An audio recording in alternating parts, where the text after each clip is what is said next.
Internet की इस दुनिया में सभी को सब कुछ फास्ट और हाई स्पीड चाहिए। ऐसे में हाई स्पीड इंटरनेट की डिमांड नंबर 1 पर होना लाजमी है। आपको बता दें कि टेलीकॉम कंपनी रिलायंस जियो जल्द ही आपके लिए खुशखबरी ला सकती है।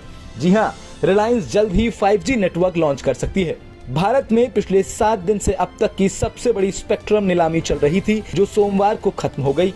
इस नीलामी में कुल 1.5 लाख करोड़ रुपए से ज्यादा की बोलियां लगाई गईं, जिसमें अरबपति कारोबारी मुकेश अंबानी की कंपनी जियो ने बाजी मार ली है। दरअसल रिलायंस ने अकेले ही लगभग 88 करोड़ का स्पेक्ट्रम खरीद लिया है, जिसका मतलब ये हुआ कि 50% से ज्यादा स्पेक्ट्रम पर अब जियो का कब्जा है। साथ ही साथ इस नीलामी में दूसरे नंबर पर भारती एयरटेल और तीसरे पर वोडाफोन का नाम रहा। पीटीआई की रिपोर्ट के मुताबिक अडानी ग्रुप ने निजी दूरसंचार नेटवर्क स्थापित करने के लिए 26 मेगाहर्ट्ज स्पेक्ट्रम खरीदा है। हालांकि किस कंपनी ने कितना स्पेक्ट्रम खरीदा, इसका ब्यौरा नीलामी के आंकड़ों के पूरी तरह आने के बाद ही पता चलेगा। दावा किया जा रहा है कि 4G के मुकाबले 5G आपको 10 गुना से भी ज्यादा स्पीड से इंटरनेट चलाने की सेवाएं देगा और यही कारण है कि हाई स्पीड इंटरनेट के लिए पेश की गई 5G स्पेक्ट्रम की नीलामी राशि पिछले साल बेचे गए 4G स्पेक्ट्रम से लगभग दोगुनी है। 4G स्पेक्ट्रम की नीलामी राशि 77,815 करोड़ रुपए थी। वहीं साल 2010 में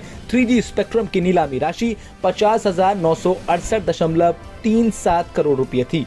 बता दें कि रिलायंस ने जियो के लॉन्च से लोगों में अपनी लोकप्रियता बढ़ाई थी और अब 5G नेटवर्क लॉन्च करके रिलायंस कंपनी इतिहास रचने जा रही है, क्योंकि भारत के पास फिलहाल एक भी 5G नेटवर्क नहीं है। ऐसे में नीलामी के बारे में टेलीकॉम मंत्री अश्विनी वैष्णव ने पिछले दिनों कहा था कि 5G नीलामी इस बात को दर्शाती है कि मोबाइल उद्योग विस्तार करना चाहता है और विकास के चरण में आ गया है। कयास लगाए जा रहे हैं कि 5G सर्विस 15 अगस्त को लॉन्च हो सकती है, क्योंकि रिलायंस जियो के newly appointed chairman Akash Ambani ने कहा था कि हम पूरे भारत में 5G रोल आउट के साथ आजादी का अमृत महोत्सव मनाएंगे। जियो विश्व स्तरीय किफायती 5G सेवाएं देने के लिए प्रतिबद्ध है।